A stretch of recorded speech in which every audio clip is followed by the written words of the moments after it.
حضرت مولانا ابو طالب صاحب رحمانی دامت برکاتہ رکن آل انڈیا مسلم پرسنل لا بورڈ ہے۔ میں حضرت والا سے بڑے ادب و احترام کے ساتھ اس شعر کے ساتھ درخواست کر رہا ہوں، میرا پر کترنے والے تجھے کیا پتہ نہیں ہے، میرا پر کترنے والے تجھے کیا پتہ نہیں ہے، تیری قینچیوں کی زد میں میرا حوصلہ نہیں۔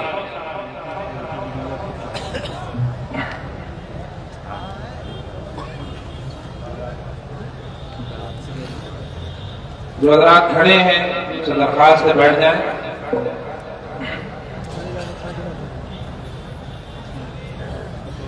السلام علیکم ورحمۃ اللہ وبرکاتہ۔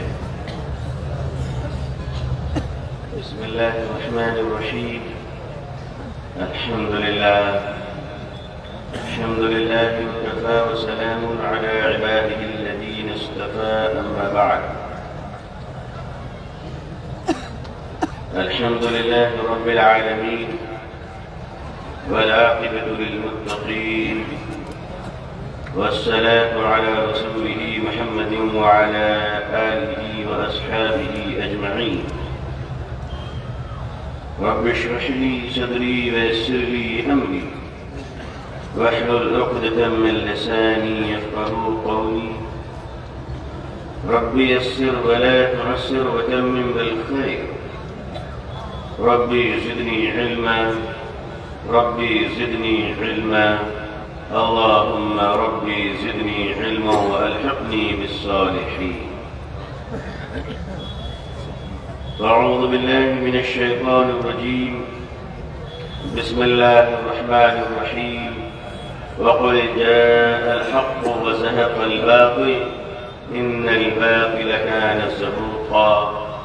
صدق الله العظيم وصدق رسوله النبي الأمي الكريم۔ اللهم صل على سيدنا محمد وعطرته بعدد كل معلوم لك، اللهم صل على سيدنا محمد عبدك ورسولك وعلى المؤمنين والمؤمنات والمسلمين والمسلمات۔ جانشین محسن ملت پیر طریقت حضرت مولانا مفتی احمد اللہ صاحب کو پوری دعوت برکاتہ، ناظم اعلیٰ مدرسہ عربیہ اسلامیہ بالعلوم،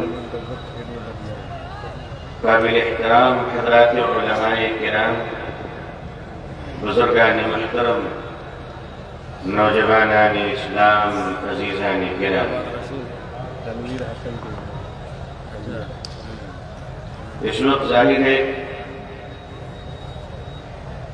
کہ سردی کا آغاز ہو چکا ہے، اور اس کمبل اوڑھنے کے زمانے میں کھانے پینے کی جو فکر صحت مندوں کو ہونی چاہیے وہ ہو رہی ہے، اس پر بھی مسئلہ حرام و حلال کا آ گیا ہے۔ لیکن کھانا جینا ہے تو کھانا ہے انشاءاللہ۔ لیکن عزیزان ملت، جن عظیم ذمہ داریوں کے ساتھ انسان جس کام پہ بھیجا جاتا ہے، جب وہ اس کام کے لائق نہیں ہوتا ہے تو وہ معزول کر دیا جاتا ہے، سسپینڈ کر دیا جاتا ہے، یا پھر کہا جاتا ہے کہ بیکار ہی صحیح بیٹھ کے کھاؤ۔ تم جس عظیم کام کے لیے گئے اس کام کو تم نے بھولا دیا، اور یقین مانیے جب آدمی اپنے قیمتی اوقات میں اپنی ذمہ داریوں کو پوری نہیں کرتا تو زوال کے وقت میں اسے عورتوں کی طرح رونے کی اجازت بھی نہیں دی جاتی۔ بعض لوگ اپنی زندگی کی مدت منصب کو ایام عدت کی طرح گزارنے کے عادی ہو چکے ہیں۔ ایسی قوم اور ایسی جماعتوں کے ذہنوں میں وہ انقلاب لانے کی ضرورت ہے، اور انقلاب سہلانے سے نہیں، کپڑے جب گندے ہو جاتے ہیں تو خوشبو نہیں صابن کی ضرورت پڑتی ہے۔ گندے کپڑوں میں عطر نہیں لگائے جاتے بلکہ اچھے صرف سے پہلے اس کی دھلائی کر کے اسے چمکایا جاتا ہے۔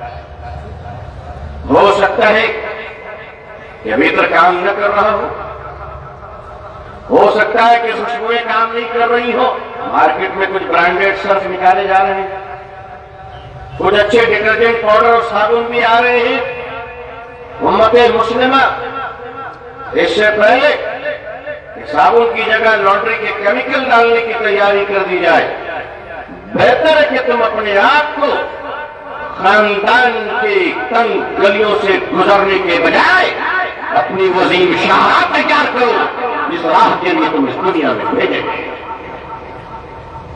ہماری گلیاں اتنی تنگ نہ ہو جائے، ہمارے دل کی دنیا اور ہمارے ذہن کی گلیاں اتنی تنگ نہ ہو جائے، ایک طرف سے ایک مرد گزر رہا ہو اور دوسری طرف سے عورت، تو تنگی اتنی ہے کہ درمیان میں صرف نکاح کا ہی معاملہ باقی رہ جاتا ہے۔ عزیزان ملت، ایسی تنگیاں ہمارے اندر آ چکی ہیں، اتنا سکڑ سے ہم چلے جا رہے۔ کیا ہو گیا مسلمانوں تم لوگوں کو؟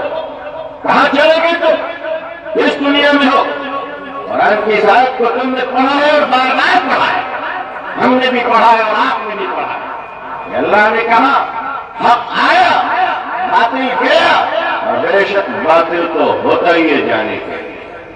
بس اس ایک فلسفے کو اگر آج ہم جان لیں اللہ کی توفیق سے، یقین مانیے اللہ ہمیں دنیا میں، ارے دنیا والوں نے بھی کوئی ایسا تالا نہیں بنایا جس کی چابی نہ بنی ہو۔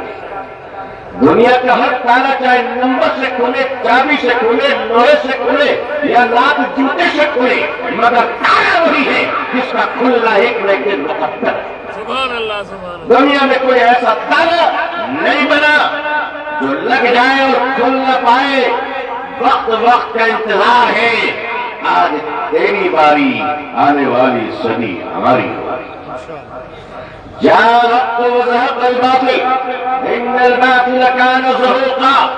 عورتوں کی جھنکار میں چلنے والوں اور ریال اور ملیشیا کے رنگت پر اپنے دماغ کے جلال کو آسمان پر رکھنے والوں، اپنی دولت کی دیواروں کو اونچی کر کر اپنے بھائیوں کو چھوٹا سمجھنے والوں، اور اپنے گھر کی شادیوں میں مسلمان کم اور ابو جہل بننے والوں، آؤ تمہارا وقت آ گیا ہے، یا تو تم نبی کی باتیں مان کر سدھر جاؤ، ورنہ بگڑ کے نئی دھوبی کا ڈنڈا خدا چلایا۔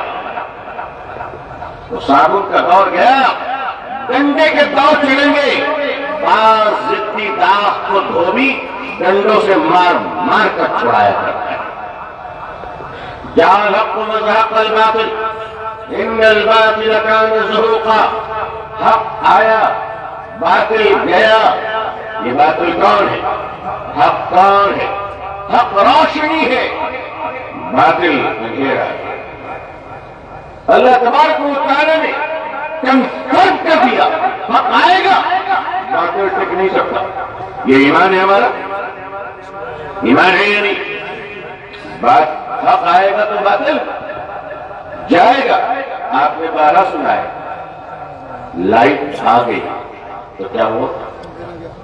اندھیرا چلا نہیں، سنا نہیں سنا ہے؟ بتی چلی، اندھیرا ختم۔ لائٹ کے آنے سے اندھیرا جاتا ہے۔ کبھی آپ نے سنا کہ اندھیرے کے آنے سے بتی چلی جاتی ہے؟ یہ فلسفہ کبھی سنا؟ یہ روشنی کیوں چلی گئی؟ کیا اندھیرا آ گیا؟ کہا نہیں، کہیں اندھیرا کیوں چلا گیا؟ کیا روشنی آ گئی؟ سائنس کی زبان میں ڈارکنیس کسی چیز کا نام نہیں ہے۔ اندھیرے کا کوئی وجود نہیں، اندھیرا کسی شے کا نام نہیں ہے، اندھیرا کسی طاقت کا نام نہیں ہے، اندھیرا کسی بلندی کا نام نہیں ہے، اندھیرا کسی قوت کا نام نہیں ہے، اندھیرا کسی صاحب اقتدار کا نام نہیں ہے، اندھیرا کسی فلسفے کا نام نہیں ہے، اندھیرا سائنس اور ٹیکنالوجی علم کا نام نہیں ہے۔ یہ اندھیرا نام کس کا ہے؟ روشنی کی غیر موجودگی کا نام ہے اندھیرا۔ روشنی کی غیر موجودگی کا نام کیا ہے بھائی؟ اندھیرا۔ قرآن کیا کہہ رہا ہے؟ جاء الحق وزهق الباطل۔ حق آیا تو باطل گیا۔ تو اگر روشنی نہیں ہے تو اندھیروں کا راج ہے۔ چلو مسلمانوں، باطل کی کوئی قوت نہیں ہے، باطل کی کوئی طاقت نہیں ہے، باطل کی کوئی ہمت نہیں ہے، باطل کی اوقات نہیں ہے، باطل کی ضرورت نہیں ہے۔ یہ باطل نام کس کا ہے؟ حق کی غیر موجودگی کا نام باطل ہے۔ جب حق نہیں رہے گا تو باطل کا بول بالا ہوگا۔ شیروں کو جنگل سے نکال دو، بندر بھی جنگل کا مہاراجا بن سکتا ہے، مگر جیسے ہی شیر آئے گا کہے گا اب تو استعفیٰ پہلے دیکھتے لومڑی کو پوچھیے کم وقت پہنچایا نہیں آپ تک، جانی دشمن ہمارا۔ باطل کی اپنی کوئی طاقت نہیں ہے، حق کمزور ہوتا گیا، باطل مضبوط ہوتا گیا۔ اگر چاہتے ہو کہ باطل کا اندھیرا مٹ جائے تو حق کے اجالے کو روشن کر دو۔ عزیزان ملت، جھوٹ، یہ جھوٹ کس کا نام ہے؟ جھوٹ کا اپنا کوئی وجود نہیں ہے، جھوٹ کی کوئی حیثیت نہیں ہے، پھر جھوٹ کہتے کس کو ہے؟ سچ کی غیر موجودگی کا نام جھوٹ ہے۔ جب ماحول میں معاشرے میں لوگ سچ بولنا بند کر دیں گے تو جھوٹ کا راج ہوگا۔ جب اہل حق حق کو رکھنا بند کر دیں گے تو باطل کا راج ہوگا، اور جب روشنی بجھنے لگے گی تو اندھیرے کا راج ہوگا۔ عزیزان ملت، آپ نے چمبک دیکھے؟ میگنیٹ کہا جاتا ہے، کیا کہتے ہیں یار؟ چمبک۔ چمبک کو ہم چمبک اس لیے نہیں کہتے ہیں کہ وہ لوگوں کو چما لیتا رہتا ہے، ہم چمبک کو اس لیے چمبک کہتے ہیں کہ اس کے رینج میں اگر کوئی لوہا ہو تو وہ اسے کھینچ کر معانقہ کر لیتا ہے، آپ بیٹا گلے لگا ہے نا۔ چمبک کا کام کیا ہے؟ لوہے کو کھینچنا۔ لوہے کا کام کھینچنا نہیں ہے، میگنیٹ کا کام اس میں کشش ہوتی ہے اور وہ لوہے کو اپنی طرف کھینچ لیتا ہے۔ اب ذرا توجہ فرمائیے، 1 کلو گرام کا میگنیٹ ہے، 1 کلو، اور اس کی رینج میں لوہے کے 10-10 گرام کے ٹکڑے رکھے ہوئے ہیں، کیا ہوگا؟ کیا ہوگا؟ ارے بھائی وہ سارے لوہے کے ٹکڑے آ کے چپک جائیں گے۔ آپ لوگ تو بہت ہی سیدھے آدمی ہیں، مجھے تو آپ لوگوں سے یہ پوچھنا چاہیے کہ جاپان والے کیلا کھا کے چھلکا کیا کرتے ہیں؟ تو بڑی مشکل سے آپ کہیں گے پھینک دیتے ہیں، آپ سمجھیں گے نہیں جاپان میں کوئی تحقیق کرتا ہوگا بیچارہ، ارے کچھ نہیں کچرے کے ڈبے میں ڈال دیتے ہیں۔ چھلکا کوئی جیب میں لے کے گھومنے کی چیز ہے کہ مکہ سے آیا ہوں؟ 1 کلو چمبک کے رینج میں اگر چھوٹے چھوٹے لوہے کے ٹکڑے ہو تو بتاؤ لوہا سب اٹھ کر آ کر چمبک سے چپک جائے گا کہ نہیں چپک جائے گا؟ تو کھینچنے کی طاقت کس میں ہے؟ میگنیٹ میں، لوہے میں تو نہیں ہے، لیکن لوہا آ گیا۔ اگر یہ کام الٹا ہو جائے، چمبک 10-10 گرام کے ہو اور لوہا 1 کلو کا ہو، تب کیا ہوگا؟ آپ تو ایسا گھبرا رہے ہیں جیسے میں نے کہا کہ اسرائیل نے بم پھوڑ دیا، اس کی خود حالت خراب ہے۔ بھائی سارے جو چھوٹے چھوٹے چمبک ہوں گے وہ جا کے لوہے سے چپک جائیں گے کہ آج سے تو میرا پیر ہے نا، آج سے تو میرا پیر۔ کھینچنے کی طاقت لوہے میں ہے یا چمبک میں؟ تو پھر یہ لوہا چمبک کو اپنی طرف کھینچ کیوں لیا؟ اس لیے کہ اگر مقناطیس کمزور ہو جائے اور لوہا مضبوط ہو جائے تو گرچہ کی کھینچنے کی طاقت ابھی بھی مقناطیس میں ہے، لیکن کمزوری کے بنا پر خود آ کر لوہے کی قدم بوسی کر رہا ہے۔ عزیزان ملت، امت مسلمہ کو اللہ نے بنایا تو مقناطیس ہے، لیکن بیچارے کو ٹائم پر کباب نہ ملنے کی وجہ سے بیچارہ اتنا کمزور ہو گیا، اتنا کمزور ہو گیا کہ اسے سوچنا پڑ رہا ہے کہ اہل حق اگر باطل کے قدموں پہ گرا ہو تو سمجھ جاؤ کہ اس نے اپنی عظیم ذمہ داری کو نبھانا بند کر دیا ہے، اس کے سزا کے طور پر اللہ نے اسے ذلیل کر دیا۔ اگر چمبک لوہے میں چپک رہا ہے یہ اس کے لیے عزت کی بات نہیں ہے، ذلت کی بات ہے۔ اگر اہل ایمان اگر اپنی شناخت، اپنی آئیڈینٹی اور اپنی قوت اور اپنے روب اور دبدبے کو اور ایمانی حرارت کو اگر قائم نہ کر سکے تو پھر مسئلہ کلیہ واضح ہے کہ داعی یا تو دعوت دینے والا ہوگا، اور اگر اس میں دعوت دے کر لوگوں کو اپنی طرف متاثر کرنے کی صلاحیت نہیں ہوگی تو وہ مدعو بن جائے گا، وہ لوگوں کی طرف چلا جائے گا۔ پچھلے 75 سالوں میں ہماری ایک ذمہ داری تھی، میں 75 سال اس لیے کہہ رہا ہوں کہ آزادی کے بعد ہمیں اللہ نے موقع دیا کہ ہم سچائی کا چراغ روشن کریں، ہم حق کی علم کو بلند کریں۔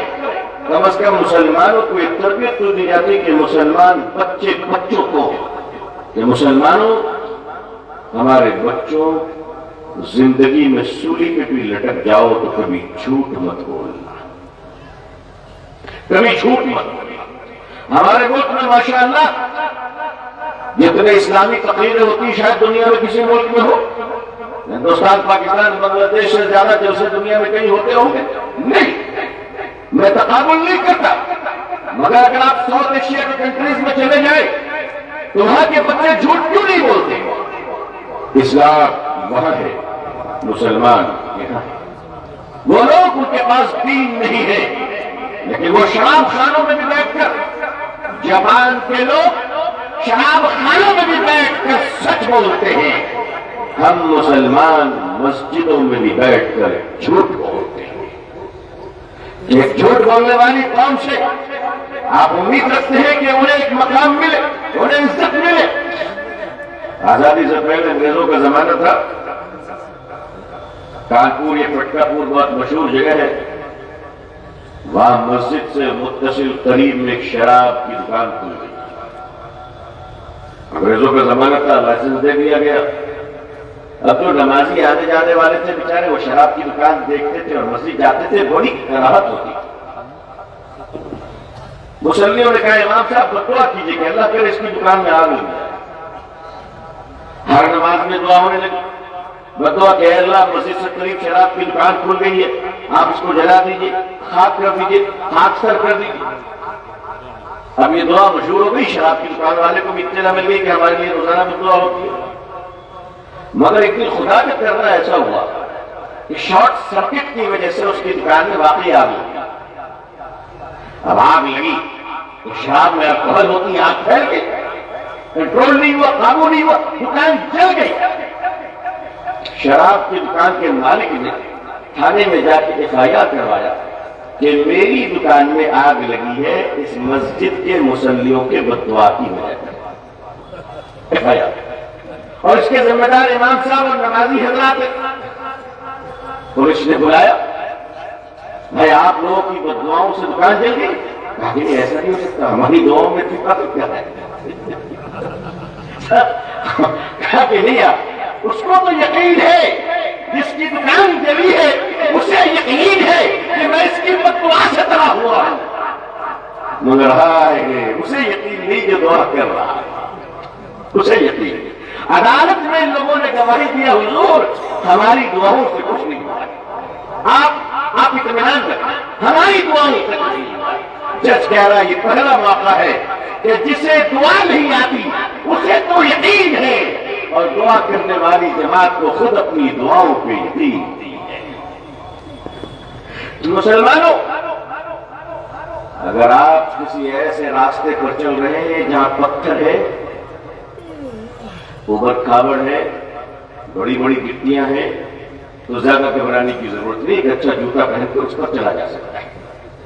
لیکن سڑک اچھی ہے، جوتے اچھے ہیں، اور جوتے کے اندر اگر ایک چھوٹی سی بھی کنکری آ جائے تو اچھی سڑک اور اچھے جوتے پہن کر بھی سکون کے ساتھ نہیں چلا جا سکتا۔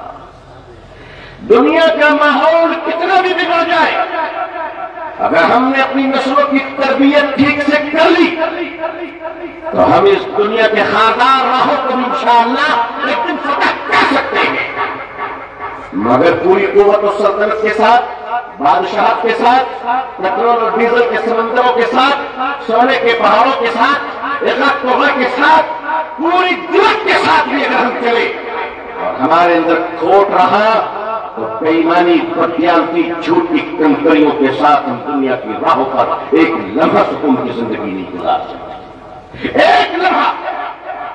اب تو ہمارے تربیتوں کا حال یہ ہو رہا ہے کہ اب تو مجھے سوچنا پڑتا ہے کہ اپنے بزرگ علماء کرام کے پاؤں پکڑ کر کہوں کہ اللہ اب کم از کم امت کے اماموں کی تربیت کو کر دیجیے تاکہ شاعرہ کے نام پر مجرا کرنے والی پر ہم مولویوں کو جھڑکتے ہوئے تو کم از کم نہ دیکھیں. کم از کم تالی بجانے والی قوم کو نہ دیکھیں. کہاں چلے جا رہے ہیں؟ ہماری صالحیت کہاں چلی جا رہی ہے؟